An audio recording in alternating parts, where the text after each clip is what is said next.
ANC gives up political power to the DA. The leadership collapse you didn't hear about it begins, as all ANC dramas do, with a meeting and a promise. Another so-called turning point. Another ritual of renewal. But in the Western Cape, renewal has become a euphemism for retreat.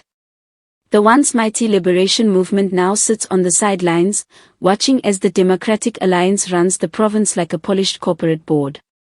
And the DA knows it. You can see it in the grin that isn't quite hidden, that quiet, smug satisfaction that only comes when your opponent folds without a fight. For months, the ANC whispered about discipline, about unity, about fixing its provincial machinery.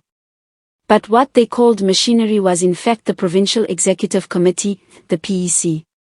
The PEC is the engine room of politics in any province.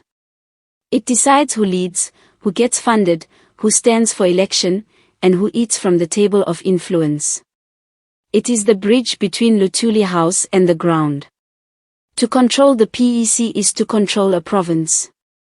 To lose it is to surrender the battlefield. And now, halfway through the performance, comes the confession: the ANC has disbanded its Western Cape PEC. They call it rebuilding. But rebuilding from what? You only dismantle a structure when it can no longer bear the weight of your own contradictions.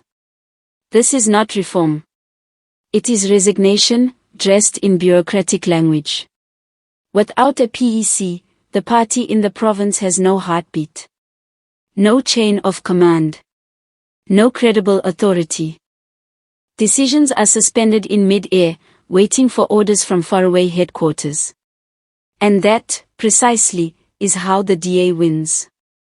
Not through charisma or revolution, but through the slow, steady evaporation of its rivals' control. The DA doesn't gloat. It simply watches, polishing its governance record while the ANC polishes its internal memos. Because power, once surrendered to chaos, rarely returns to order. This is bigger than one province. It is the national story in miniature, decay disguised as renewal, the liberation movement losing its own liberation from faction. The ANC says it's rebuilding. The DA says nothing.